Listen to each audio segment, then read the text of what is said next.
Hello my dear students, good morning all of you. नमस्ते बेटियों, हमेशा खुश रहिए, खूब तरक्की कीजिए, पढ़िए लिखिए, मुस्कुराते रहिए, खेलते कूदते रहिए और अपने माँ बाप का, अपनी यूनिवर्सिटी का और अपने देश का नाम रोशन कीजिए। Myself JBN Pushpendra Bhardwaj, assistant professor in department of education, Jyoti Vidyapeeth, women's university Jaipur. Today we will discuss on J. Mady's model of economic growth or a neoclassical model of economic growth. In this model we discuss the introduction की बात करें अपन Mady's जो new classical model है economic development का, इसका the model of economic growth which has been constructed by J. Mady describe those conditions which will be helpful for sustainable economic growth in the presence of constant technical progress and constant increase in population of a country. According to Mady, along with economic growth, जो जे मेडी है, इन्होंने उन conditions को में अपने model को describe किया कि जिनमें एक सस्टेनेबल इकोनॉमिक ग्रोथ के लिए जो constant technical and constant increase in population, देखो कांस्टेंट ही टेक्नोलॉजी प्रोग्रेस करेगी और साथ में कांस्टेंट जो पॉपुलेशन इंक्रीज होगी, तो ये हेल्पफुल होगी हमारे सस्टेनेबल इकोनॉमिक डेवलपमेंट ग्रोथ के लिए, according to Mady, along with economic growth. लेकिन ये सब उन सब के लिए हेल्पफुल होंगी जो हमारे इकोनॉमिक ग्रोथ के साथ साथ के अकॉर्डिंग सही रहेगी। बात करूँ मैं कुछ जैसे कि the production of capital equipments increase because saving are made out of current incomes. जो अपने कैपिटल जो इक्विपमेंट्स है उनका उत्पादन इंक्रीज होगा क्योंकि हमारे जो सेविंग्स होगी वर्तमान आय से बाहर हो जाती है वो, ठीक है। The ratio working force increase, जो वर्किंग फोर्स का रेशियो होगा वो भी इंक्रीज होगा because of technical progress it is possible to produce goods and services in the presence of fix resources. ये तीन बातें थी economic growth along with economic growth के अकॉर्डिंग। इकोनॉमिक ग्रोथ के अकॉर्डिंग मेडी ने तीन चीज़ें बताई थी कि वर्किंग फोर्स का जो रेशियो वो भी इंक्रीज होगा, टेक्निकल प्रोग्रेस होने की वजह से जो प्रोडक्शन होगा गुड्स और सर्विसेज का वो फिक्स रिसोर्सेज के प्रेजेंस के साथ में होगा। अजम्पशंस की बात करूँ, कुछ अजम्पशन दिए हैं इन्होंने अपनी, तो उनकी मैं बात करते हैं। फर्स्ट अजम्पशन है there is a close economy having no financial and trade links with other countries. Close economy होगी, कोई फाइनेंशियल एंड ट्रेड लिंक्स नहीं होगा किसी भी कंट्री के साथ। इकोनॉमी जो होती है दो टाइप की होती है, free economy and close economy. Free economy में क्या होता है, कोई भी माल, कोई भी गुड्स एंड सर्विसेज और मैन पावर एक कंट्री से दूसरी कंट्री में कभी भी कहीं भी जा सकते हैं। और क्लोज इकोनॉमी में पूर्णतः इन सब पर चीज़ों पर रेस्ट्रिक्शन होता है, ना तो सर्विसेज बाहर जा पाएंगी, ना हमारे जो गुड्स है और वो भी बाहर ना पा जाएंगे, ना हमारी जो मैन पावर है, वर्क फोर्स है, वो भी बाहर ना तो कोई आएगा ना जाएगा। तो क्लोज इकोनॉमी होती है। Large sphere economy where government neither impose taxes nor max expenditures. Large sphere economy होगी जहाँ सरकार न तो टैक्स लगाएगी ना ही कोई एक्सपेंडिचर कर सकती है, ठीक है, समझे। लार्ज स्फीयर इकोनॉमी जिसमें सब तरीके की छूट है, कोई टैक्सेशन नहीं होगा। और क्लोज, ध्यान रखना क्लोज इकोनॉमी की कंडीशन भी है। क्लोज इकोनॉमी में केवल मतलब होता है केवल जिस एक कंट्री उस चीज़ की, उसी कंट्री में वो चीज़ यूज़ होंगी, बाहर नहीं जाएंगी, ना बाहर से कोई आएगा। लार्ज स्फीयर इकोनॉमी की बात करें तो लार्ज स्फीयर इकोनॉमी में गवर्नमेंट ने किसी भी तरह के टैक्सेस इम्पोज नहीं होंगे, ना कोई एक्सपेंडिचर गवर्नमेंट करेगी।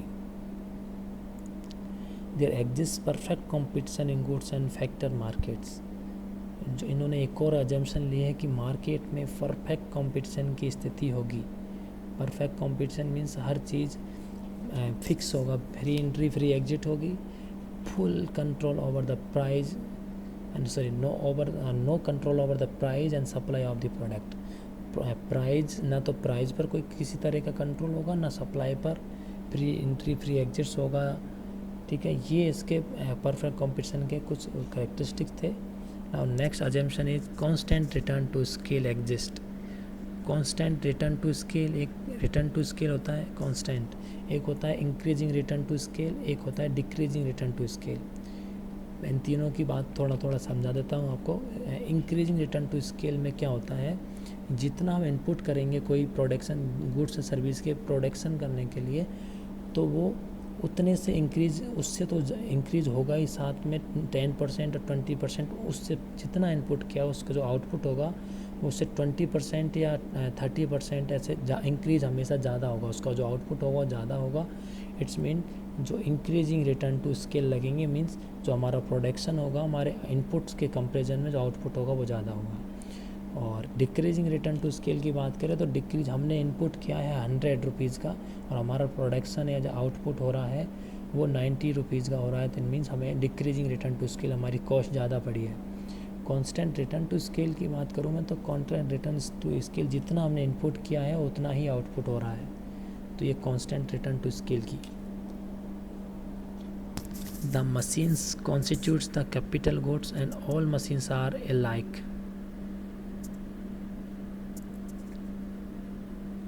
जितने भी मशीनें हैं वो ही कैपिटल जो गुड्स हैं उनका प्रोडक्शन करेंगी, और जितनी भी मशीनें हैं अपने पास मशीनरी है वो सब एक जैसी होंगी, सबकी कैपेसिटी बिल्कुल सेम होगी। ये अजम्पशन है इनकी। Next assumption is the ratio of labour to machines can easily be change in short run and long run. जो मशीनरी और लेबर का जो रेशियो है वो कभी भी चेंज कर सकते हैं, उससे चाहे लॉन्ग रन में और या शॉर्ट रन में, दोनों में उस मशीनरी और लेबर के बीच में जो रेशियो होगा, प्रोपोर्शन होगा, उसमें चेंजेबल कर सकते हैं। मीन्स मशीन को इंक्रीज़ कर सकते हैं हम और लेबर को भी इंक्रीज़ डिक्रीज़ कर सकते हैं, शॉर्ट टर्म में भी और लॉन्ग टर्म में भी। Next assumption is the production of consumer goods and capital goods is substitutable. Substitutable means जो गुड्स और सर्विस, जो गुड्स और जो सर्विसेज जिनका प्रोडक्शन होगा मार्केट में, वो एक दूसरे के सब्स्टिट्यूएबल होंगी। मतलब एक चीज़ अगर हम यूज़ नहीं ले पा रहे हैं तो दूसरी चीज़ यूज़ ले सकते हैं। जैसे एग्जांपल, बेस्ट एग्जांपल है चाय और कॉफ़ी। चाय के कंपैरिजन में अगर हम चाय नहीं ले पीना चाहते तो हम कॉफ़ी पी सकते हैं। तो इसी तरीके से अगर आज कोई एक प्रोडक्ट चीज़ हमें पसंद नहीं आ रहा, दूसरा उसके कम सब्स्टिट्यूट्स के रूप में हम दूसरा प्रोडक्ट ले सकते हैं।